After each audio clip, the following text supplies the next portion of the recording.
I am Mark Warman from Graveyard Carz, along with my friend Don Jones. What are we doing here today, Don? Well, we're gonna pick up a 69 Roadrunner that Will painted special for me. He did paint it very special. But the best part is you didn't work on the car. Well, Doug did everything else. Well, the shop did everything else. Okay, so who put the shop in? But you know what? Who's riding in the car with me? That's what I'd like to know. I'm going to be riding in the car with you. I don't trust you. Who's driving? You're driving. Okay, I'm not good, driving that good. heap. I can't wait. Roadrunner for 1969. America's first low-price, high-performance car is back. And this year there's a convertible, a hardtop, as well as the original two-door coupe. There's only one place to catch Roadrunner, at your Plymouth dealer. Go take a look and see what Plymouth's up to now. This time on Graveyard Carz, Mark and the Ghouls go to work to bring a local celebrity's high school car back from the dead. Take a ride through some of Mark's favorite memories and witness this gorgeous made-to-order 1969 high-performance 383 Roadrunner as it speeds through body, paint, assembly, and onto the showroom floor for an historic reveal that pays homage to the car shows of Mopar's past. Will Mark's plans for a one-of-a-kind Graveyard Dreams reveal leave the owner speechless? Or will he steal the spotlight and turn Mark's dream reveal into a nightmare? Yeah. Are you lonesome tonight? No, Elvis, we're not going back Do there. you miss me tonight? So it's your Are you show from now on. sorry? Find out on this episode of Graveyard Carz.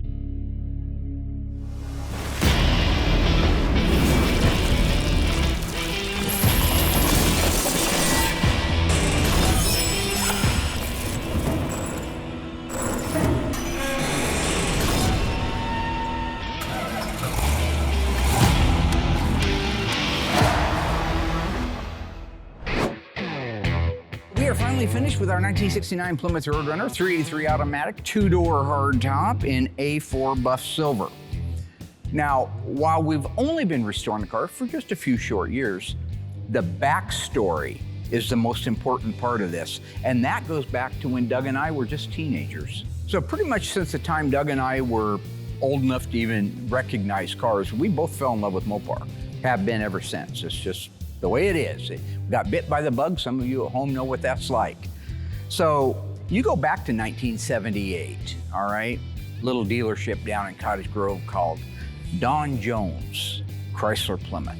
Doug and I would cruise down there and check out the cars that got traded in. It was a little Chrysler Plymouth dealership, and granted it's 1978, but in 1978, cars that we loved, 68 to 75 model Mopars, 74 model, they would get traded in over the weekend, and they'd go out in what we call rat row, just the poop row in the back. They were still waiting for titles. The cars probably were gonna get wholesaled. That was our goal for me and Doug. So it was a blast to go down there and check out all the cars. I remember all the ads on the radio. All week long, it'd drive you crazy because you knew you were waiting for Sunday or Monday is when we go down there, because that's when the trade-ins got put in. And the ad on the radio, Don Jones, Cottage Grove Chrysler Plymouth, the working man's friend, just 3 trees past the village green. That was their catchphrase. And unfortunately, the dealership also burned down around that time. It's terrible. It did get rebuilt on the exact same spot, but it was never the same little dealership. Today, it's Cottage Grove Chrysler Dodge Jeep Ram, I think is the name. But Don Jones' son, Don Jones Jr., is the one who owns it today. So when Don reached out, what he wanted to do is find out if I could build him a replica of the car he had when he worked for his dad and was in high school back in '78, I believe. A used car had came in on trade. It was a '69 Roadrunner, 383 automatic car, A4 buff silver, and he bought that car from his dad, probably got it for whatever wholesale price was at the time. And he fixed it up and did things to it, like he blacked out the hood, and I can't remember if the half vinyl top that was on it, if he put that on, but I think it was already on there. Those were things that happened back in the '70s. But he wanted to see if I could build him a car that would remind him of some of the best years of his life, like all of us. So one of the things I wanted to do after we decided we were going with a two-door post Roadrunner was to break out my old original books. I have the original dealership data book, the original pocket guide for the salesman, the interior trim selectors. I've got all these. These are original books that came from dealerships. So I sat down with Don and we started at the beginning and we worked our way through, just like you would have done if it was 1969 and you were ordering the car new. So we could go through and we could select the exterior color, the wheels and the tires, vinyl top or no vinyl top, sport hood, no sport hood, meaning the V21 blackout. Did you want bucket seats? Do you want bench seat? Do you want console? Do you want automatic on the column? All these things we were able to select by going through those books, right down to the engine, the transmission, the rear end, the rear differential, and what gear ratio, disc brakes, etc. So at the end of that day with him, I had a complete build sheet for his car, exactly like, well, similar, I should say, to what would have happened in the day if you had wanted to order that car. So when Don decided on a two-door post, I was really glad he did, because a couple years prior to this, I had a client who had changed his mind about doing a restoration on a 69 Roadrunner. I basically bought the car from him and just had it sitting around for inventory should the day come. Well, the day came. And it was a good, complete car. It did have some rust on it, but it had the original numbers matching engine in it. It was a factory 4-speed car, interestingly enough, and Don, of course, wanted an automatic, so there's some conversions there. But it was really the perfect candidate for what we wanted to achieve. And I actually think, now that I'm thinking about that, I believe we featured that car in one of the You Make the Calls several seasons ago. It's the summer of '71, you're doing good. You got a good paying job, you got your steady girlfriend, life is great. You're looking for a car to go cruising with your buddies. You have the choice between a 1969 Plymouth GTX with a 426 Hemi, a 4-speed, and a 410 Dana rear axle, or a 1969 and a half Roadrunner, 446 barrel 4-speed fiberglass lift-off hood. F6 green is the original color. Which one would you pick? So as I say, this car was pretty complete. It has started life as a green car on the exterior with green interior. So obviously we're changing that. As I had mentioned, it was a 4-speed car. We needed to make ours automatic transmission with a console and bucket seats. Other than that, it just had some rust in some significant areas that had to be fixed. But again, a complete car that had a title with it.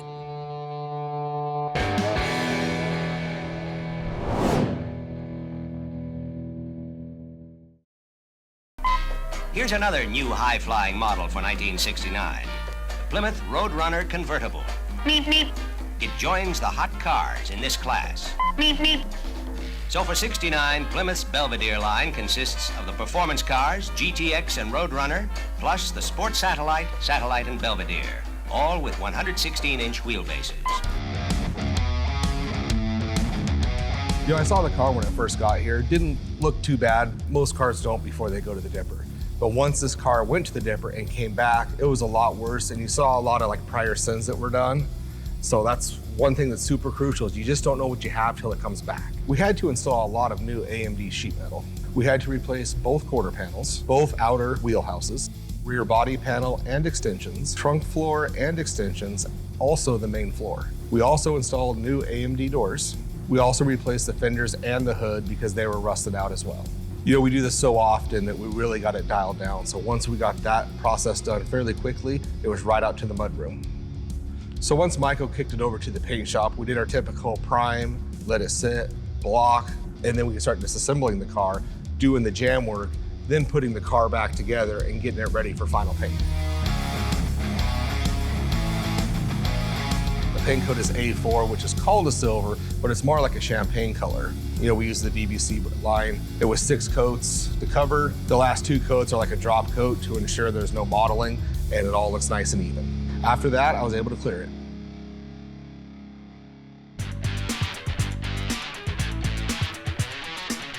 I use a Deltron 2002 polyurethane clear. It's a super thick product, so based on temperature, in between coats is longer than maybe other clears. So with the way I set the booth up, it's about a half hour, 45 minutes in between each coat. So once I finish clearing it, I kind of kick it off to the side to sit for a couple of weeks to fully cure. After that, I cut my guys loose on it to give it a cut and buff, and it looks amazing.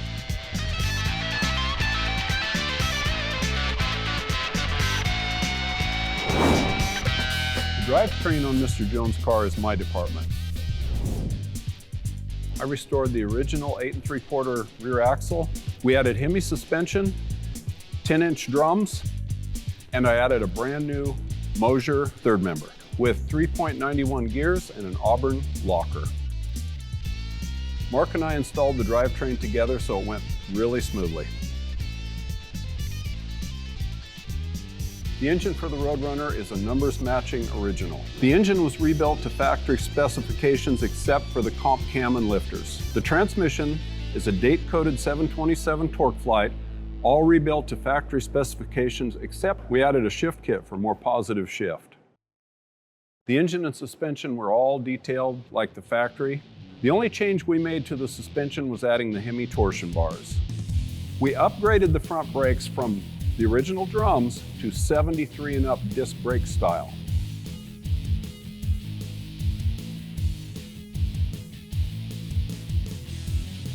Mark and I worked together on the installation of the engine and front suspension. What's nice about working together is that we have done so many of these over the years that we've got this down to a science. After Mark and I installed the drivetrain, I got together with Bubble Boy and installed the Krager wheels and BF Goodrich radial TAs.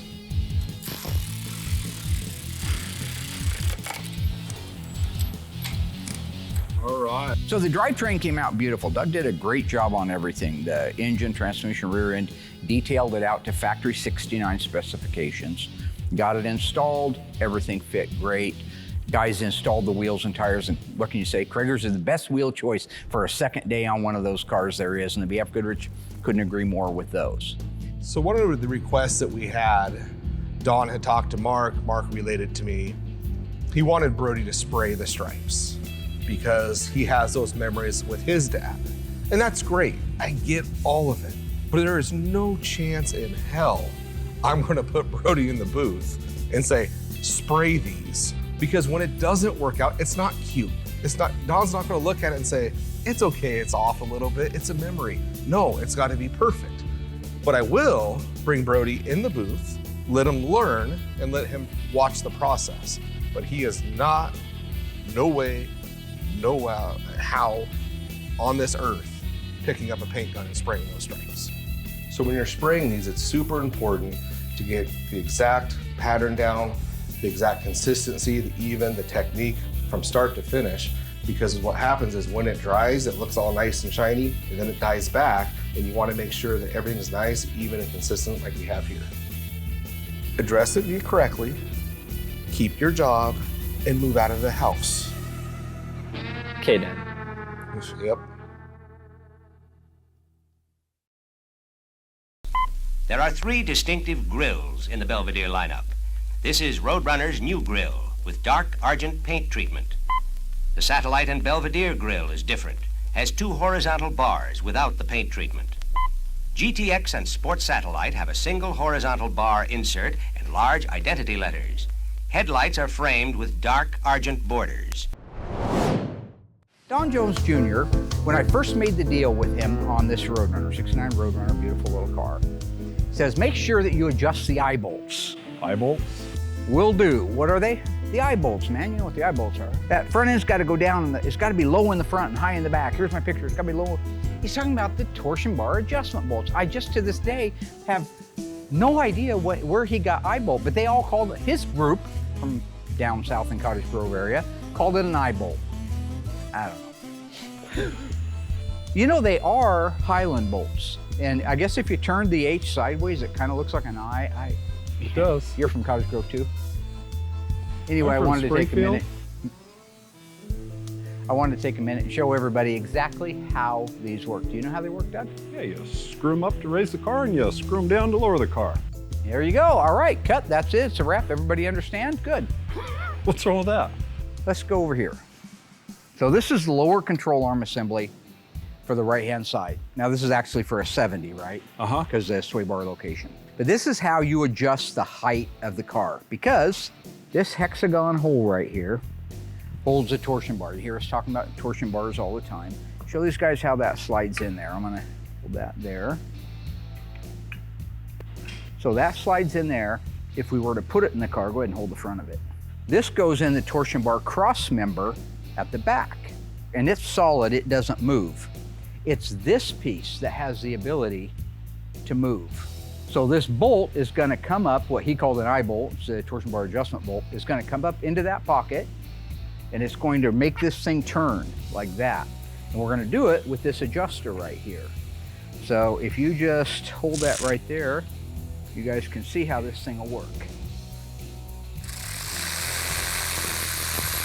Now, as that thing comes up, it's rolling this torsion bar. But if this couldn't turn back here, it's adjusting the height of the car.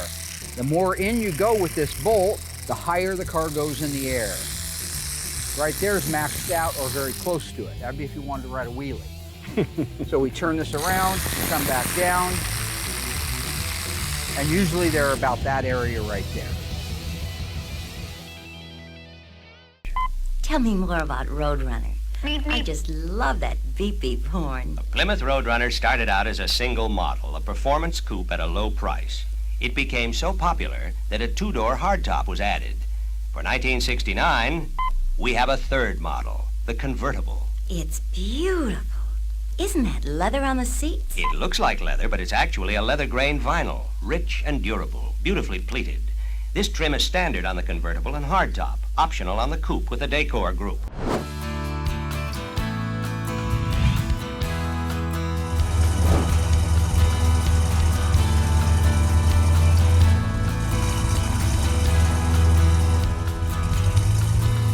When the car was finished, I was able to take it out for actually several nice long drives. This was great because, first off, I've always told people that I like the ride and the feel of a B-body.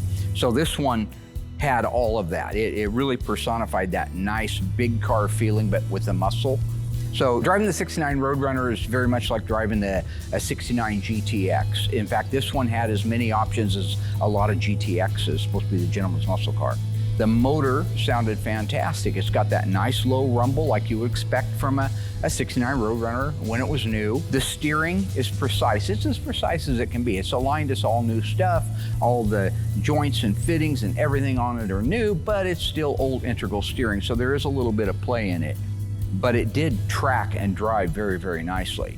Now, we converted this car over to power disc brakes. So when you hit that brake pedal, it also stopped really well, better than you would have gotten out of your drum brake setups. It's a comfortable car. When you're sitting in it, it's very comfortable.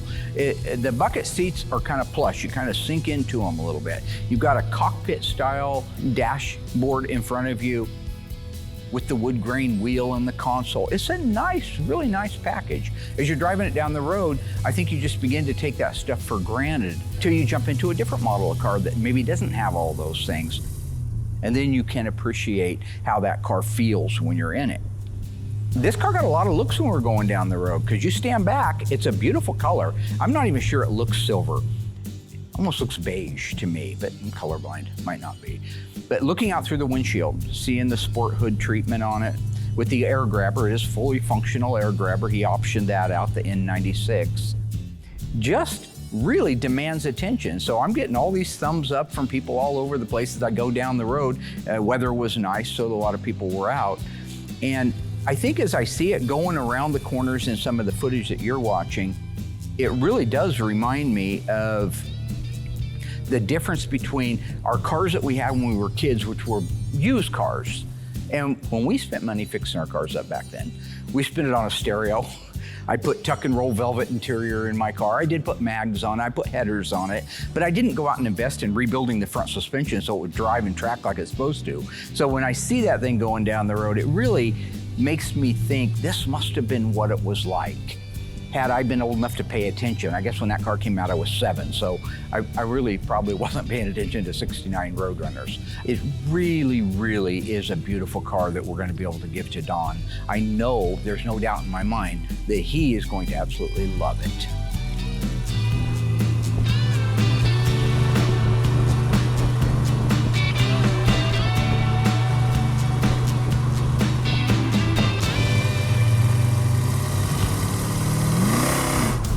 Stay tuned. Bodywork, final paint, the engine install, and final assembly have all been completed on this gorgeous 1969 homage to Don Jones Jr.'s high school Roadrunner. With Mark's nostalgic test drive firmly in the past, the preparations are complete and the plan is set. All that's left is for Mark and the Ghouls to unveil this iconic Mopar muscle car with a reveal that's an homage of its own. But will the owner's antics upend Mark's graveyard dream for a one-of-one reveal? Or will Don's surprise twist on this historic homage keep this Roadrunner reveal from careening off a cliff? Find out when Graveyard Carz returns.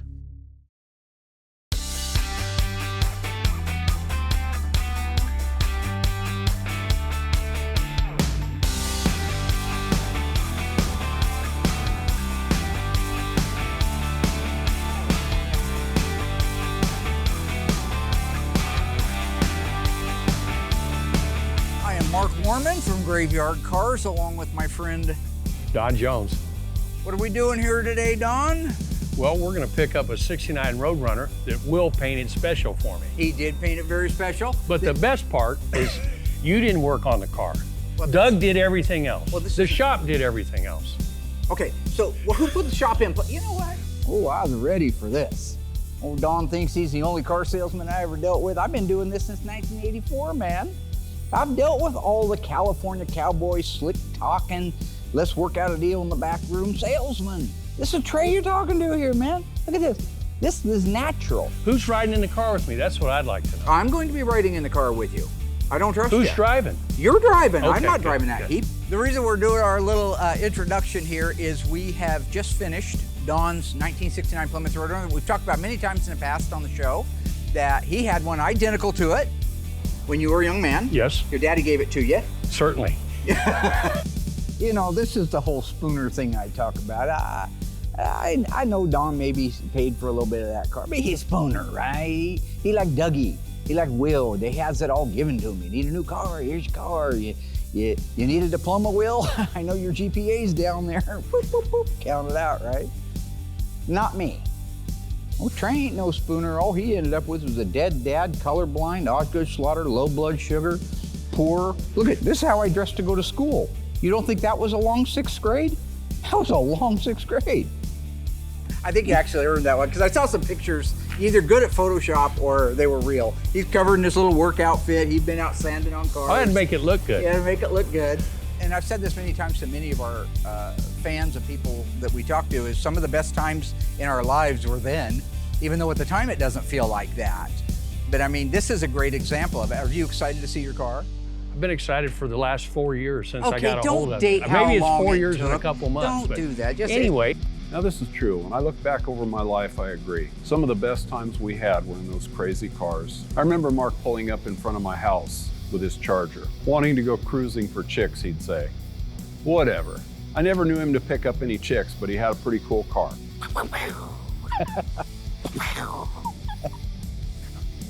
Me and Don could be like Abbott and Costello. Okay. All I wanted to have was a sentimental moment, but you can't do that, can you? Well, it's just not in your wheelhouse to do. Yeah. Are you lonesome tonight? No, Elvis, we're not going back Do there. you miss me tonight? You know, Don's a character, great guy, and I tell you what, if you think Mark is a natural on camera, I've seen 100 guys on camera get nervous and turn red and can't talk. This guy was meant for camera. He couldn't be happier being in front of the camera. He just wanted to talk the whole time. Did you like his Elvis singing? Did he sing? Yeah. Oh, I had Layla there and she started getting cranky, so I left. Today, Don owns several dealerships, 10, 12, 13 dealerships, all over the western half of the country. He could drive any car on this lot that you see, and the most excited you've been about getting a car is a car he had when he was in high school. Why can't you just do that? Now, I want you guys to watch this. While we're talking and I'm trying to explain something to Don, he's checked out. He's checked out. He's thinking of his next line. He wants to get me. Gotcha, take down the tray, right? But me, I'm on focus. As soon as he pops a shot across the bow, I rebound. That's what I do, right? I'm Charles Barkley out there on the sales room floor. You ain't coming at me with none of that.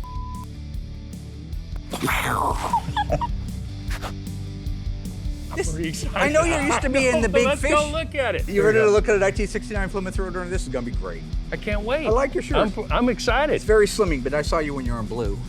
There you go. Hey.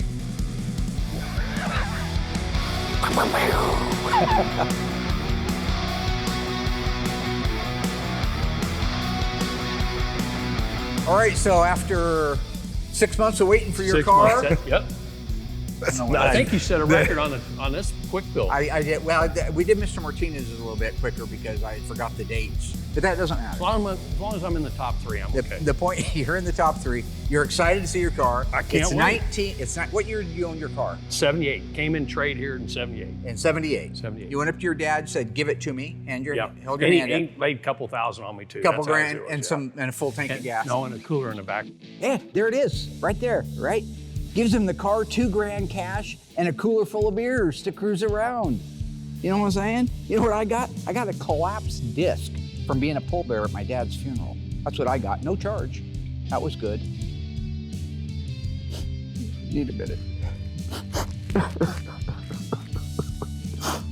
I'm okay.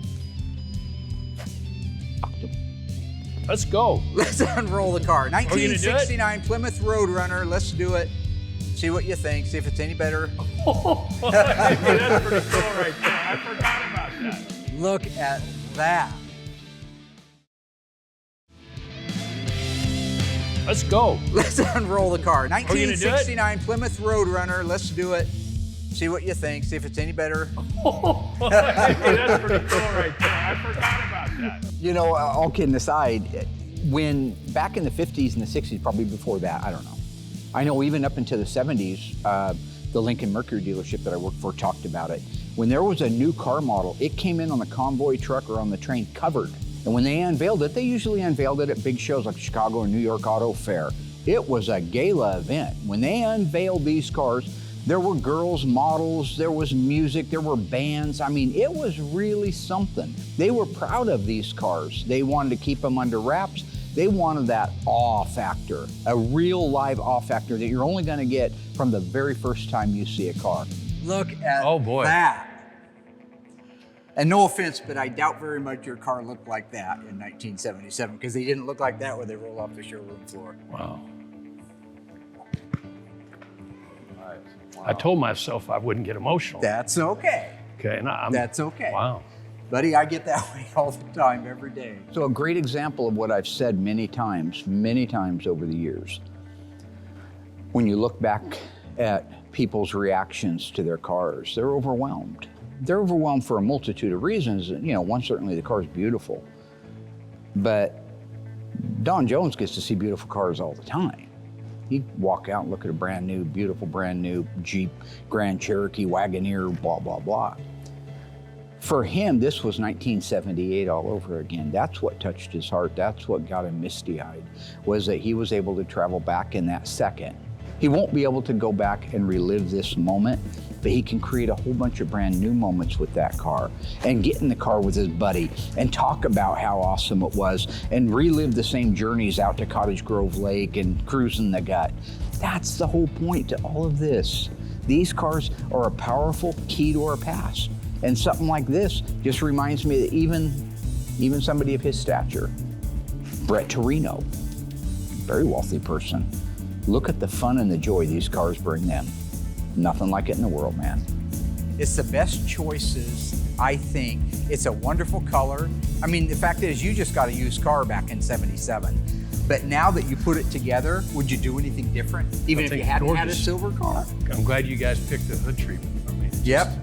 Will and I collaborated on that and decided that was the right answer. Yeah, get back, make sure you got the stance you like. So a good-looking car. It's a good-looking car. Damn.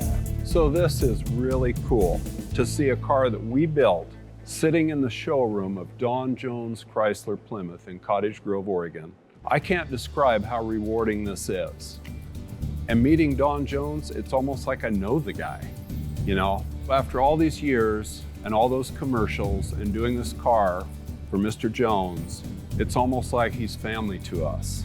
Let me show you what the interior of a new car in 1969 looks like.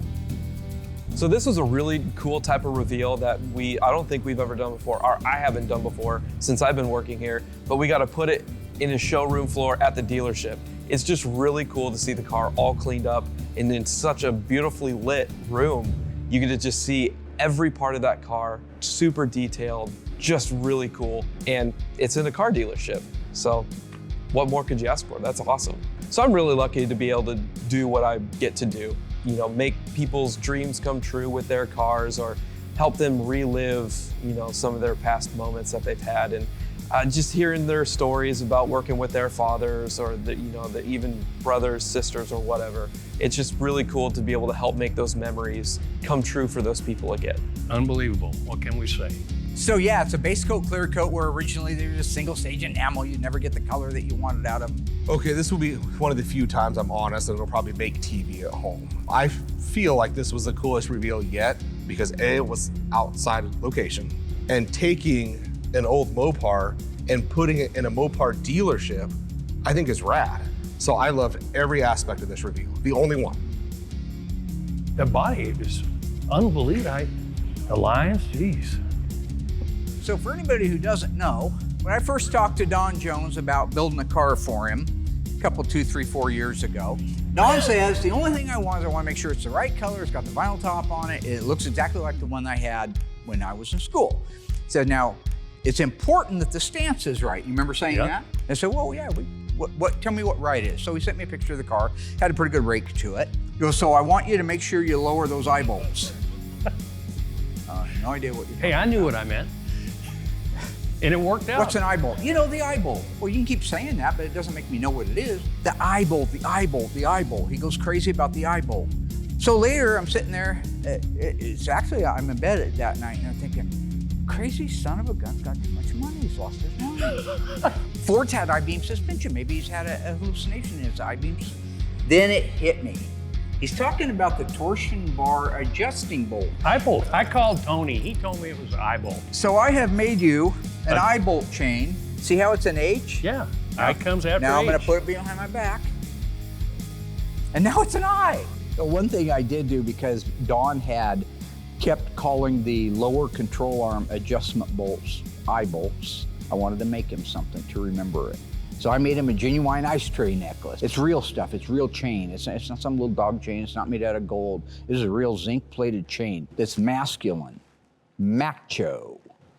Remember how Robert De Niro called it macho in Cape Fear? And then all those guys jumped out from behind the dumpster and was going to do a whooping on him, and he ended up messing them all up.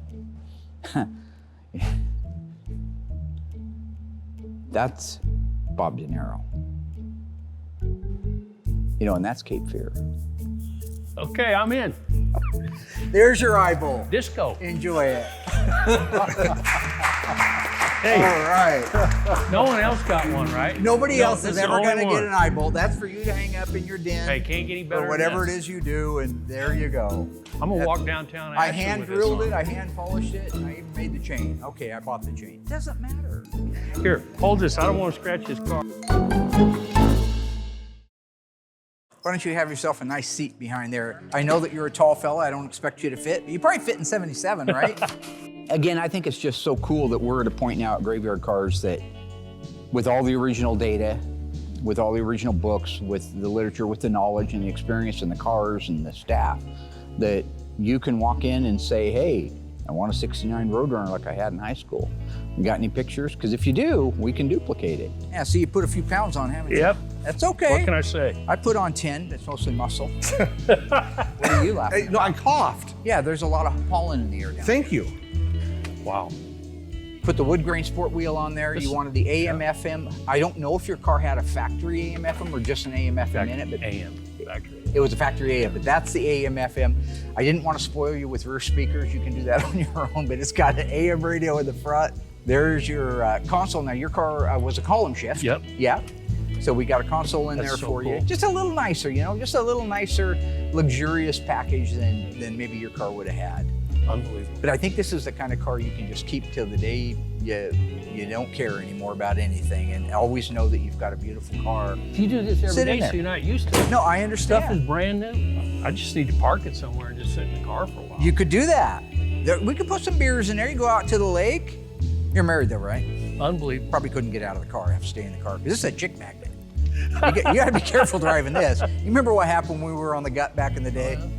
You want to look under the hood, buddy? Yeah, I do. All right, let's take a look at this bad boy.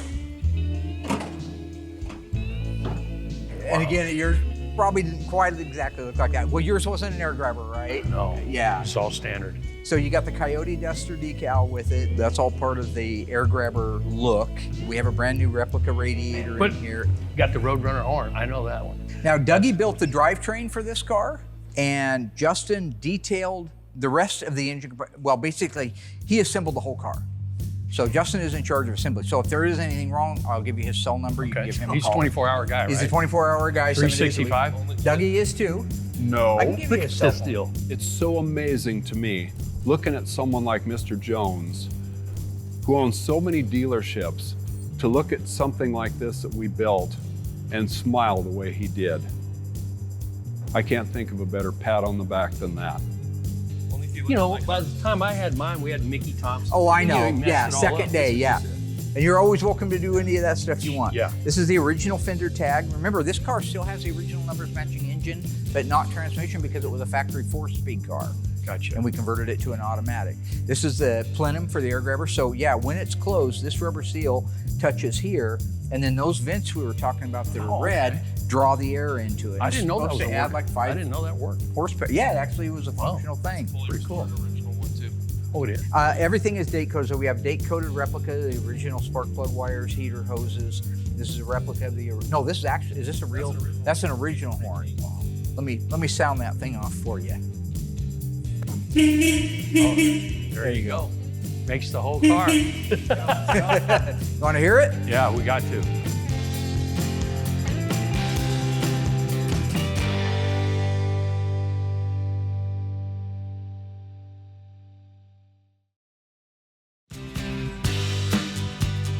Want to hear it? Yeah, we got to.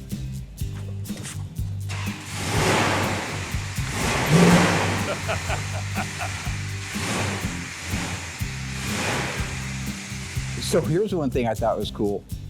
Here's a 69 Plymouth Roadrunner on a brand new Chrysler dealership. Of course, Plymouth's gone, but it's still a Chrysler dealership. Being able to start that engine up and hear it kind of reverberate throughout the building. There's a toughness. There's a sound. There's a deeper sound to the old muscle cars. That's not to say some of the new stuff like my Hellcat Red Eye sounds tough as hell, but it's a tinnier sound.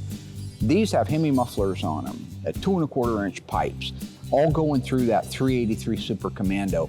It has a low, dull, tough rumble to it. I could tell when he heard it and I revved it up, you could see him smiling from ear to ear. That's probably because that's what he did back in the day.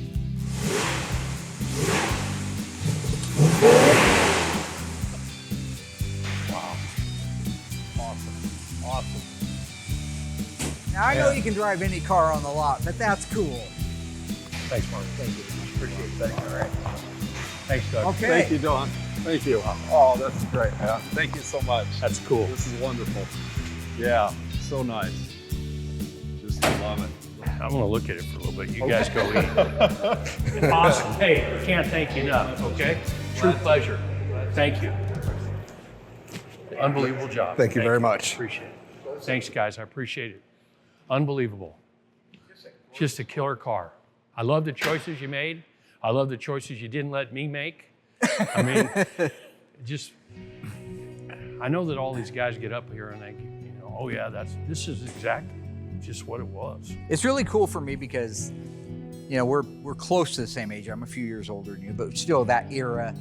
and remembering these cars when they were really on the, I mean, this wasn't a novelty like today. This is a novelty for you and it's a great memory, but you don't need to drive it to get groceries. You drive your new Ford or your new Dodge or your new whatever. But back in the day, these were transportation cars, and that's why we didn't quite treat them with the royalty and the care and the things that we did. Yeah, but it's all I wanted to drive. I know, It is. yeah. Well, you could have had, it was 77, your dad had a Okay, Plymouth would you rather dealership. driven this or a 77 Aspen? You tell me. Think about that, we know. I think I right? know the answer to that one. Well, now you're talking of an course. Aspen with the 318 because, I mean, Oh. hard to argue with that. Well, Don, it's a pleasure working for you, sir. Thank you. Thank you very much. Thanks, All right. guys. Let's grab some Can't bread. thank you enough. Great job. Good job. All right. Okay, go eat. Let's eat. So, in all honesty, the reveal was awesome. And then to cater for pretty much our whole crew and his own crew. And then he's such a family-oriented guy that he wanted the wives there. So I was able to have Heather come down, bring Layla there. Brody's already there. So I got a good group of my family being part of it, which is few and far between to get a moment like that. So to have them there, honestly, was awesome.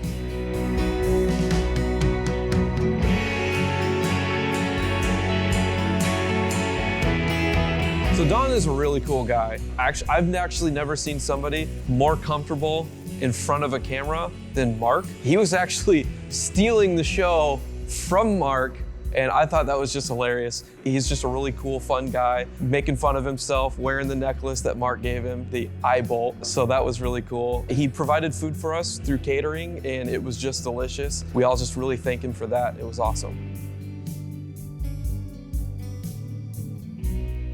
So what a rewarding day this was. What a great guy Don Jones is. He opens up his dealership for us to display the car that we just finished.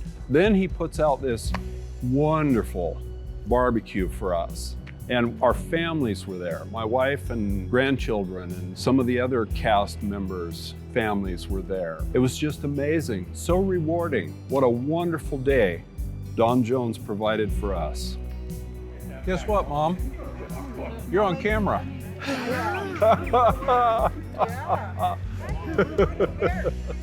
You know, Mom passed away a few years ago, and she always loved Graveyard Carz.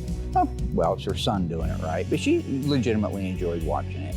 And I know she would have loved this episode because it is full circle, and she would have remembered me talking about Don Jones Chrysler, the working man's friend. So for us to be out there mingling around, you know, at the end, I just thought that was really stand up of what Don did, you know, ordering in, catered in lunch for everybody and opening it up to our families, you know. My wife Suzanne was there, Alyssa's daughter Brookie was there, she's so much fun. Don was really, really great. Rolled out the carpet for us, it was a fantastic time. I'd do it again, well, as a matter of fact, I am doing it again. We're building a 71 CUDA for him for those of you who want to stay tuned. 71 CUDA 446 barrel automatic with 7,000 original miles, missing the original engine, does have the original transmission to it. And he wants to do more cars down the road, so I'd like him to build me a Graveyard Carz dealership. Don, are you watching this? Because I think that's what you should do. Build me a Graveyard Carz dealership that looks exactly like a 1970s dealership. Don't charge me a monthly rent. That would be disingenuous. Just build it for me and give it to me, you know? Like what happened to you if you were my age, you know what I'm saying? No.